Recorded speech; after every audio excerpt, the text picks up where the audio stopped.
오늘의 본문을 가지고 위기를 기회로 라는 제목으로 함께 말씀 나누고 싶습니다. 묵상을 쭉 해오신 분들은 아브라함이 등장했다는 사실을 알고 계실 겁니다. 그런데 우리는 아브라함을 뭐라 부르냐면 믿음의 조상이라고 부릅니다. 그 말만 듣고 보면 아브라함이라는 사람이 믿음이 엄청 좋았겠구나 라는 생각을 하게 됩니다. 그런데 성경을 정직하게 읽다 보면 아브라함이 위대한 믿음을 가진 것만큼 혹은 그 이상으로 믿음을 잃어버리는 실수, 실패를 하는 것들을 자주 보게 됩니다. 아브라함은 믿음의 조상이지만 실제로 그의 삶에서는 신앙인이라고 보기 어려운 일들을 많이 한단 말이죠. 그런데 그 수많은 믿음의 실패 가운데 첫 번째 실패, 성경에 기록된 첫 번째 실패가 바로 오늘의 본문 창세기 12장 10절에서 20절까지의 내용입니다. 하나님이 그를 불러서 가나안 땅으로 이사시키셨습니다. 그런데 기근이 들었습니다. 먹을 게 없는 거예요. 그래서 그 사람이 가족들을 이끌고 애굽으로 내려갑니다. 그런데 생각해 보십시다. 이게 왜 그렇게 큰 잘못이고 이게 왜 그렇게 큰 실패입니까? 이 본문을 근거로 해서 어떤 목회자, 어떤 성도들은 이런 말을 합니다. 하나님께서 당신을 어떤 교회에 부르셨습니다. 그런데 그 교회 말고 다른 교회에 나가는 것은 큰 죄악입니다. 아브라함을 보십시오. 그렇습니까? 아닙니까? 우리가 근 10년 동안 말씀을 나눠오면서 배운 바에 따르면 교회를 옮기는 건 그렇게 큰 문제가 아닙니다. 그러면 이사는 어떻습니까? 이사도 가면 안 되지 않습니까? 처음 살았던 집에서 계속 살아야 될 것 아닙니까? 학교는요, 전학도 가면 안 되는 것 아닙니까? 그러면 우린 여기서 알 수 있는 게 있습니다. 장소를 옮기는 것, 공간을 옮기는 것 그 자체로는 큰 죄가 아니라는 겁니다. 어떤 죄도 아닙니다. 그런데 왜 아브라함은 이것을 지금 가나안에서 애굽으로 옮겨가는 이 행위를 큰 실수의 첫 번째라고 말하게 되는 것입니까? 이것은 단순하게 이사를 했다는 것이 아니기 때문입니다. 가나안의 여정을 살펴보십시다. 아무것도 모를 때 하나님이 아브라함을 부르십니다. 너는 떠나서 내가 지명한 곳으로 가라. 그 여정은 신앙의 여정이었고 그 모든 결과물은 아브라함이 하나님을 신뢰한 결과물이었습니다. 그런데 지금 앞에 기근이라고 하는 문제가 닥치죠. 그러니까 아브라함은 하나님 대신에 더 힘이 센 신을 찾아가는 겁니다. 그 당시에 아브라함이 살았던 당시에 그 지역의 가장 힘이 센 신은 누구였냐? 이집트의 신, 애굽의 신이었던 겁니다. 아, 여기 기근이 든 거 보니까 가나안의 신은 이제 힘을 잃었나 봐. 더 이상 신뢰의 대상이 아닌가 봐. 그리고 그 신앙을 저버리고 다른 신앙을 섬기기로 결정한 겁니다. 이게 아브라함의 실패라는 겁니다. 우리의 삶으로 바꿔보면 이런 거죠. 내가 예수를 믿습니다. 뭔가 잘 될 것 같죠. 뭔가 일이 잘 이루어질 것만 같습니다. 그런데 일이 잘 안 됩니다. 그러자 불교도 가보고 이슬람도 가보고 다른 천주교나 다른 미신적인 신앙들을 믿어보는 것, 그것과 마찬가지입니다. 이것이 아브라함의 신앙의 실수인 것이죠. 그런데 우리는 여기에서 신앙에 실패한 사람들이 마주하는 결과물을 본문을 통해 보게 됩니다. 그게 무엇이냐면 두려움입니다. 우리는 이렇게 생각하죠. 하나님 믿어서 잘 안 됐으니까 세상을 믿든 다른 걸 믿으면 잘 되겠지. 그런데 아브라함의 예를 보면 그렇지 않단 말입니다. 그가 가나안을 떠나 하나님을 버리고 애굽으로 간 순간 그에게 다가오는 게 뭡니까? 공포와 두려움입니다. 나 죽으면 어떡하지? 내 아내가 너무 예뻐서 나를 죽이면 어떡하지? 이것은 아내의 핑계를 댔지만 그의 근원적인 공포를 말합니다. 나 죽으면 어떡하지? 나 죽으면 어떡하지? 지금 하나님은 그에게 무엇을 약속하셨습니까? 내가 너를 하여금 지켜내겠다, 보호하겠다, 안전하게 해주겠다라는 약속으로 그 가운데 있었는데 그걸 벗어난 겁니다. 그러고 나니 더 잘 살 줄 알고 더 쉬울 줄 알았는데 정작 당면한 것은 죽음의 공포란 말입니다. 이게 아브라함의 문제입니다. 하나님을 떠나면 내가 더 쉬운 길을 갈 것만 같이 생각하지만 정작 내 삶은 그렇지 않단 말이죠. 그럼 왜 이런 일이 벌어집니까? 우리가 생각하는 가장 좋은 길이 아니기 때문입니다. 그럼 우리는 이런 억울한 생각이 들 수도 있습니다. 아니, 애초에 기근이 안 들면 되는 거잖아요. 아니, 하나님이 그 아브라함을 불러다가 고생시켜서 가나안에 데려다 놨으면 기근이 안 들게 하면 되는 것 아닙니까? 그러면 아브라함이 시험에 들 일도 없고 아브라함이 애굽에 갈 일도 없지 않습니까? 그렇지 않습니까? 그런데 그게 아닙니다. 왜냐? 모든 성장에는 반드시 고통이 수반되기 때문입니다. 한동안 저희 원희가 무릎이 아프다고 한 적이 있어요. 막 잘 때도 아프고 너무 아프고. 그래서 병원을 여기 갔다가 저기 갔다가 한 적이 있었습니다. 답답한 말이 뭡니까? 병원 가서 들을 수 있는 모르겠습니다입니다. 원인이 없는데요. 모르겠는데요. 그래서 저희가 내린 결론이 뭐냐? 의사 선생님과 함께 내린 결론은 성장통이다. 무릎이 아프니 키가 크겠습니다. 입니다. 아프면 큽니다. 우리의 키만 그렇습니까? 우리의 마음도 마찬가지입니다. 우리는 어떻게 어른이 됩니까? 아무것도 모르고 순진하던 어린아이 때 이 사람 저 사람에게 상처받고 속고 다치고 마음 아파 큰 결과가 든든하게 선 어른 아닙니까? 마음 공부라는 게 결국 뭡니까? 내 상처를 내가 보듬을 수 있는 사람이 마음 공부한 사람이지요. 그건 어떻게 됩니까? 내가 상처 받아봐야 합니다. 이야, 세상에 어떻게 저런 놈이 있냐? 야, 어떻게 이런 일을 당할 수 있어? 라는 일들을 통해 내가 배워가는 겁니다. 그러고 나면 나는 이렇게 말합니다. 어른이야, 어른. 신앙도 마찬가지입니다. 상처가 없이 신앙에 성숙한 사람이 된다? 그건 불가능이지요. 그런데 우리는 늘 허망된 꿈을 꿉니다. 내가 예수를 믿자마자 모든 일이 형통하게 되고 내가 복권 살 때마다 당첨되고 내가 만나는 사람들마다 모두 다 나를 사랑하고 내가 들어가는 회사마다 일은 적고 월급은 많이 주는 이런 말도 안 되는 꿈을 꾼단 말입니다. 그러기에 우리는 무슨 일을 겪게 되냐? 조그만한 위협과 조그만한 기근, 약간의 문제만 발생해도 하나님이 나를 사랑하지 않는다고 결단내버립니다. 나 예수 안 믿어. 교회 다녀봤더니 아무 소용없어 라고 말하는 것이죠. 그런데 이런 신앙인들이 지금 한국교회에 많이 일어나는 까닭은 한 가지입니다. 교회 안에 한 가지 명제가 전파되고 있기 때문입니다. 그게 뭐냐? 예수 믿으면 내게 가장 좋은 길로 인도하셔. 이것이 우리의 명제가 되어버립니다. 예수 믿으면 내가 하는 모든 일이 다 잘 돼. 그래서 전도할 때 어떻게 전도합니까? 예수 믿어봐. 너 돈 잘 벌게 돼. 예수 믿어봐. 건강해져. 예수 믿어봐. 집 나갔던 배우자가 돌아와. 라는 식으로 전도하지 않느냐 말입니다. 실제로 저는 그런 장면들 많이 보았습니다. 예수 안 믿는 사람이 내게 와서 이야기를 해요. 나 이런 일이 있고 이런 어려움이 있고 이런 문제가 생겼어. 그래서 앞에 듣던 사람이 이렇게 말합니다. 예수 믿어. 교회 다녀. 교회 다니면 다 해결돼. 정말 그렇습니까? 아닙니다. 그렇다면 우리는 한 가지를 명확하게 하고 가야죠. 우리가 믿어오고 아무렇지 않게 의심하지 않았던 그 명제는 잘못됐단 말입니다. 예수를 믿으면 내가 하는 모든 일이 다 잘 되는 건 아닙니다. 그럼 무슨 명제가 맞냐? 하나님이 내게 하시는 모든 일이 옳은 겁니다. 하나님이 내게 제시하신 모든 길이 가장 좋은 길인 겁니다. 이것은 말이 비슷해 보이지만 완전 다른 겁니다. 세옹지마라는 말을 알고 계십니까?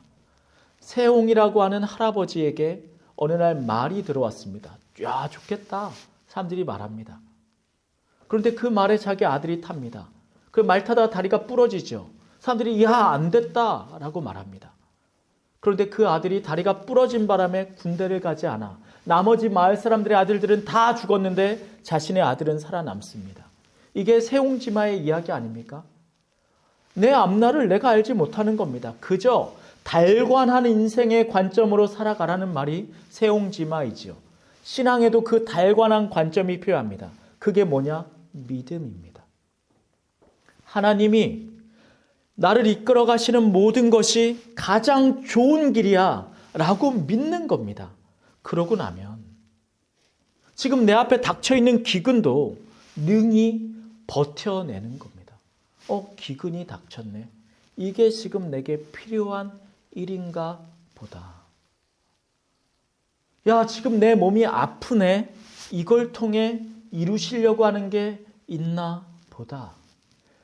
내가 지금 경제적인 상황이 안 좋아지네. 이걸 통해 나에게 깨닫게 하시려는 게 있으신가 보다라는 믿음. 저는 이걸 이렇게 부르고 싶습니다. 근거 없는 자신감. 이분 혹시 누군지 아십니까? 허준이 교수입니다. 수학의 노벨상이라고 불리는 필즈상이라는 게 있습니다. 그 필즈상을 수상한 한국인이에요. 이분이 언젠가 예능 프로그램에 나와서 이런 말을 한 적이 있습니다. 자기는 근거 없는 자신감을 가지라고 말합니다. 라고 말이죠. 왜냐? 근거가 있는 자신감은 너무 연약해서 금방 깨어져 버리기 때문입니다. 수학을 예로 들었습니다. 예를 들어 내가 수학 시험을 보면 맨날 1등 하는 거예요. 맨날 100점. 한 번도 틀리지 않습니다. 그럼 이 사람이 갖는다는 거예요. 자신감을. 야, 나 수학 잘하나 보다. 그런데 어느 순간에 인생의 어떤 과정에는 매번 1등을 할 수는 없지 않습니까? 대학교를 가고 대학원을 가고 박사 과정을 가는 그 순간 어느 순간에 깨닫는다는 거예요. 내가 1등이 아니구나. 내가 1등을 해서 수학을 잘한다는 자신감을 가졌던 사람은 내가 1등이 되지 않는 순간 몰락하게 된답니다. 그런데 근거 없는 자신감을 갖는 거예요. 내가 1등을 하든 꼴등을 하든 내가 박사가 되든 석사가 되든 학사가 되든 그것과 상관없이 나는 수학을 잘해 라는 자신감. 그러고 나면 그 자신감은 위기 상황에 나를 버티게 하는 힘이 된다는 말 합니다. 그 말을 듣고 저 말이 정말 맞다 라고 생각했습니다. 그런데 그의 말을 신앙적으로 번역하면 이렇게 번역할 수 있다고 생각합니다. 나를 믿지 말고 하나님께 근거가 있다고 믿고 살아가는 것.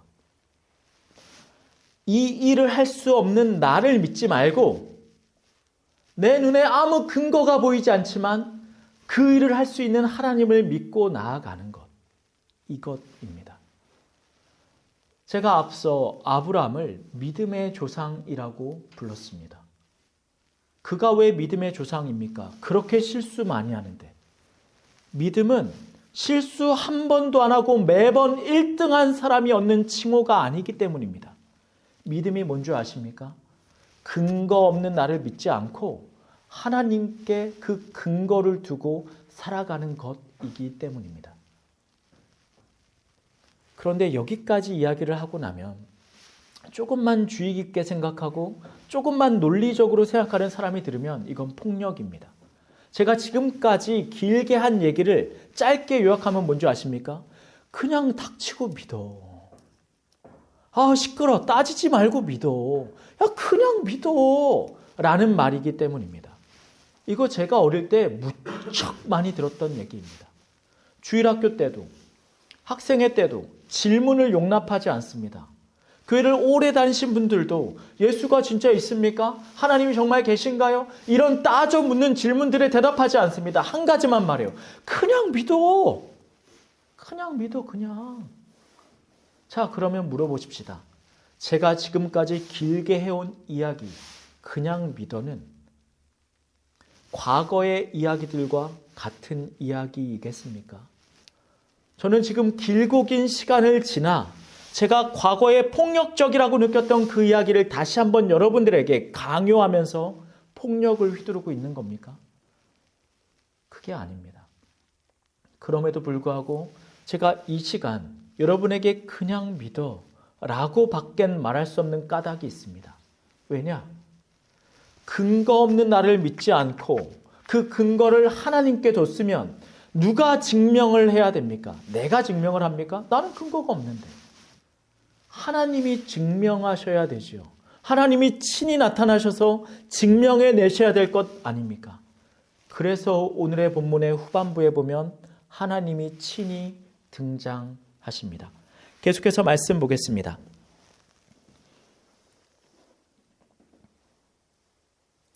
16절부터 제가 대신 읽겠습니다. 이에 바로가 그로 말미암아 아브라함을 후대함으로 아브라함이 양과 소와 노비와 암수 나귀와 낙타를 얻었더라. 여호와께서 아브라함의 아내 사레의 일로 바로와 그 집에 큰 재앙을 내리신지라. 아멘. 지금 바로는 아브라함의 아내 사레를 누이라고 속은 죄로 아내로 받아들이려고 합니다. 그리고 값을 지불하죠. 그런데 거기에 누가 개입하는가? 하나님이 개입하십니다. 이미 끝난 거예요. 이미 계약 끝났습니다. 서로 물건 주고받았고 도장 찍었고 다 게임 끝났습니다. 아브라함은 더 이상 이것을 극복해내고 원래대로 돌려놓을 힘이 없습니다. 그렇죠. 아무런 능력이 없는 거예요. 그런데 그때 누가 등판하시는가? 하나님이 등판하십니다. 아브라함에겐 근거가 없어요.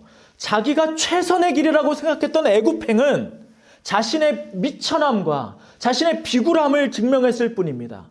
그리고 아무런 힘이 없어서 아내를 뺏기는 것을 보여줬을 뿐입니다. 그게 아브라함이 생각한 자신의 근거였어요. 그런데 지금 거기에 누가 일어나십니까? 하나님이 등장하시는 겁니다.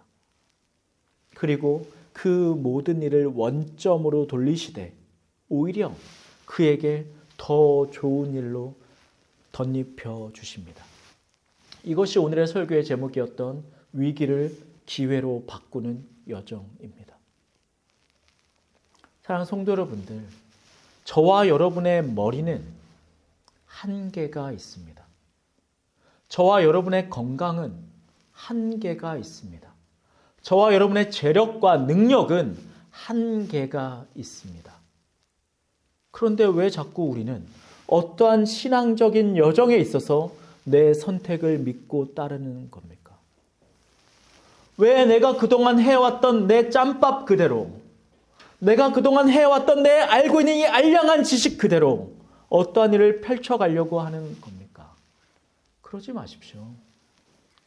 하나님의 말씀을 믿고 살아간다면, 그분이 행하실 것을 믿고 신앙생활의 여정에 있다면 우리가 따라야 될 길은 한 가지입니다. 말씀이죠. 믿음은 그걸 말해주는 겁니다. 성경을 읽다 보면 야, 이렇게 어떻게 살아? 야, 이렇게 사는 인간 어디 있어? 갖고 와봐. 그런데 그런 인간이 있습니다. 그리고 이것을 따를 때 그에게 위기를 기회로 바꾸시는 하나님이 증명되어 있는 것이 바로 성경입니다. 제가 언젠가 장로님 한 분과 논쟁이 붙은 적이 있습니다. 제가 볼 땐 말도 안 되는 소리를 하는 겁니다. 제가 그래서 그분과 함께 앉아서 성경책을 펴놓고 장로님 보십시오. 여기 이런 이유 때문에 교회는 이러저러하게 운영되는 겁니다. 라고 말한 적이 있습니다. 그 장로님이 저한테 했던 말이 뭔지 아십니까? 성경 덮고 얘기합시다. 성경 갖고 얘기하면 나 얘기 안 합니다. 그럴 거면 교회 왜 다닙니까? 성경은 교회의 법인데 이 법정 갖고 얘기하면 세상 법 갖다가 교회에서 일하겠다는 겁니까? 여러분은 어떠십니까? 제가 여러분과 함께 말씀을 나눈 게 9년이 넘어갑니다. 저희 원희가 9살이니까 원희가 저희 아내 뱃속에 있을 때부터 시작했죠. 제가 했던 이야기들은 허황된 이야기입니까? 아니면 우리가 따라야 될 이상향입니까? 여전히 젊은 목사의 치기 어린 욕심의 말입니까? 아니면 응당 저렇게 살아야 된다고 하는 우리의 목표 지점입니까? 저는 여전히 믿습니다. 제가 앞서 하는 설교가 우리의 이상향이 되어야 한다는 것을 말입니다. 그런데 우리의 현실 가운데 그 삶을 따라가지 못하는 우리의 비참함이 보이죠.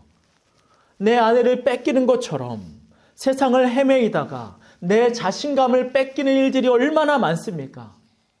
내가 신앙대로 살지 않았을 그때에 더 나은 삶을 살아내고 계십니까? 그때 오늘의 본문을 기억하십시오. 위기를 기회로 바꾸시는 하나님이 있습니다. 내가 내 눈앞에 잠깐의 이익을 위해 말씀을 버리고 세상을 택한다 하여 내가 손해보고 굶어 죽지 않을 겁니다. 하나님이 위기를 기회로 바꾸실 겁니다. 그런 사람들이 되시길 축원합니다. 이것이 믿음의 실체요. 신앙생활 한다고 하는 이들이 마땅히 살아가야 될 일입니다. 여러분을 믿지 마십시오. 내 눈에 보이지 않는 하나님을 믿으십시오. 이것이 근거 없는 자신감, 기독교인의 신앙입니다. 기도하시겠습니다.